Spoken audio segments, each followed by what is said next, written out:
Colleagues, nous prenons maintenant notre étude. We are resuming our study of C11 for our second panel. Independent filmmaker, J.J. McCullough, YouTuber and columnist, and Wait Sharp host The Wait Sharp Show. Welcome and thank you for joining us this morning. Each panelist will have a brief 5 minutes for an introduction and statement, and then after that we will be going to Q&A with my Senate colleagues. And now we'll go to Mr. McCullough. Hello, Senate friends. My name is J.J. McCullough, and I am a professional YouTuber. I run a channel with around 840,000 subscribers, which might sound like a lot, but as I told the House Committee when I testified a few months ago, I have barely cracked the top 400 top YouTubers in Canada. Now, the reason why I'm here today is because over the last few months, I have had the honor of helping lead the charge on behalf of a large and thriving Canadian YouTuber community in our fight against Bill C11. Shortly after I spoke at the House, video of my testimony went viral and was viewed over 500,000 times, which I think we can all agree is no small feat for a Canadian parliamentary committee hearing, and a testament to the depth of public interest on this issue. Thanks to that video and several other videos I've made about Bill C11, I am now often stopped on the street by strangers who are worried about this legislation. When I'm walking down the sidewalk, I have even had people pull up in their cars beside me and yell out, "Hey, aren't you the Bill C11 guy? Is it really as bad as they say?" And going forward, my answer will very much depend on what this committee chooses to do. Now, I want to be very clear about something. Content creators and consumers don't merely consider Bill C11 a badly written bill, though it certainly is, and I think Justin has made it clear why. Many people, however, consider the bill at its core badly motivated. Of the dozens of online video makers and viewers I have heard from, all have been crystal clear that they have zero desire to live under a government with the power to force platforms like YouTube to push, promote, suggest, or otherwise encourage certain kinds of Canadian content to Canadians who have not freely chosen to see it. Arguments that doing so will somehow improve Canadian patriotism or nationalism or cultural sovereignty, in the words of the minister, are unpersuasive. The freedom of Canadian video creators to make what they want and succeed or fail based solely on the degree their content is enjoyed by an audience, domestic or foreign, is seen as a well-functioning status quo few Canadians want overturned. In its current unregulated state, YouTube has produced extraordinary Canadian success stories and given Canadian viewers untold hours of enriching content. To view this as a problem that needs fixing reeks of political obliviousness. All that said, I know how the Canadian government works, and I am sensitive to the unique constitutional role of the Senate. I know that at this point in the lawmaking process, people like me should hope for compromise rather than perfect victory. It is similarly important to concede that proponents of this bill within the Canadian media industry are animated by a sincere desire for fairness. The Canadian YouTubers and their audience members that I've spoken to are certainly broadly sympathetic to the idea that large tech companies should pay the same taxes and fees as any other media firm doing business in this country. YouTube has in turn suggested that if higher costs are imposed on them, these costs could be passed along to Canadian creators and users in the form of more ads or higher fees or even lower revenues for creators like us. But I think that this is a price that many Canadians would literally be willing to pay. Given the choice, I think most creators and their audiences would make a modest financial sacrifice if it meant that government would in turn no longer seek the power to influence the types of videos it believes Canadians should be watching or making.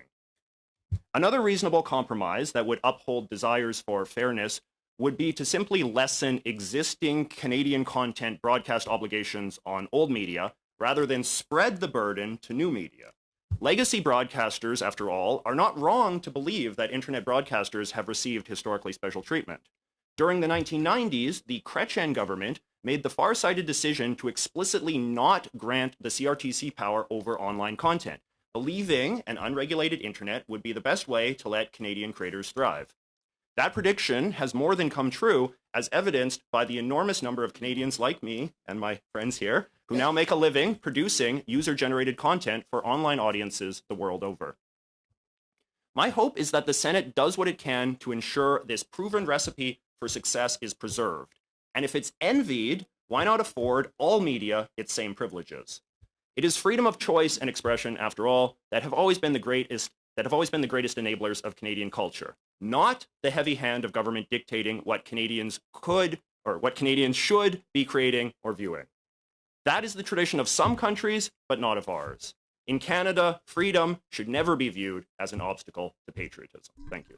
After my opening statement and the opening statements of the other two witnesses, the YouTuber Justin Tomchuk, who runs the animation channel Umame, and is possibly an even harsher critic of Bill C-11 than me. It opens up Canada to liability by potentially violating the USMCA, and we could expect retaliatory actions from the United States and the EU. It also sets a precedent for other countries to impose similar laws, compounding the problem, creating nationalistic bubbles of content rather than a free exchange of culture. And the young current affairs YouTuber Wyatt Sharp, who didn't really have an opinion on the bill but seemed to be enjoying his special day in Ottawa. On Bill C-11 in particular, I will say that it has obviously sparked a lot of debate and many opinions have been put forward as it relates to Bill C-11. The senators then asked me and the others a bunch of questions about our specific concerns with the legislation. Would it not also concurrently, at the same time, broaden your reach across Canadian viewers? Will you want to have an opt-out clause from discoverability? I wonder, do you believe it would be useful, important to have the policy directive released now?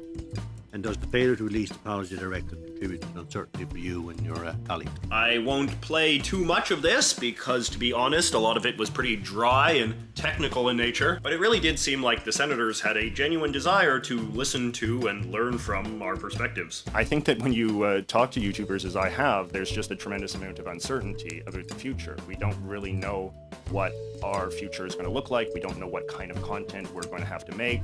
We don't know how this is going to affect our revenue, how this is going to affect our discoverability, how this is going to affect our bottom line. And, this is what we make a living doing. And so it is not helpful, I think, for government to have introduced a tremendous amount of uncertainty into the future of this very vibrant and dynamic and important part of the Canadian cultural economy at this critical time. I don't want to see a position where Canadian content creators have to choose between their own country and international stardom. I think that the status quo has allowed you to be successful in Canada and successful internationally. And I think that one of the problems with the kind of underlying mindset or motive of this bill is that it views those two objectives as being sort of at odds, when I don't think there's any evidence that they are. I think it's entirely possible to be extraordinarily successful making Canadian content and still appealing to an international audience. And I would say that that's actually what I do. I make a ton of videos that are very particular in their Canadian focus, and yet my audience is still primarily international.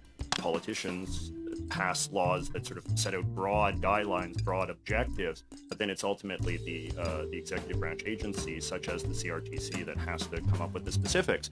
So it's true, until we get guidance, until we get a directive from the CRTC of how they are going to use these powers, how they're going to interpret their mandate to improve discoverability, to improve the promotion of Canadian content as, determined by their assessment of what good Canadian content is, how they are going to interpret their mandate to promote, the content of marginalized communities and so forth. Until we have a clear sense of how that actually is going to be implemented and how YouTube and other platforms are actually going to be legally required to implement it, we are all just kind of still in the realm of speculation. If I can say something I think that we as Canadians have all had the experience of turning on the television and seeing some Canadian show that we just don't want to watch, and we're like, why is this being shown? Nobody's watching this. This is clearly not popular. And then you go to resent it, right? You resent sort of CanCon. CanCon in some corners of this country is like a dirty word, or is an insult, because it's associated with CRTC mandates forcing content that people don't really want onto the airwaves, onto their televisions. And I think the last thing we want is for that same sort of culture of resentment towards Canadian content to emerge in the internet space. And I just think that Parliament has to assert itself a little bit more if it has anxieties about control over this sort of process. Things never got particularly heated or tense, which helped ensure the conversation stayed relevant and on topic, but didn't exactly make for many entertaining moments.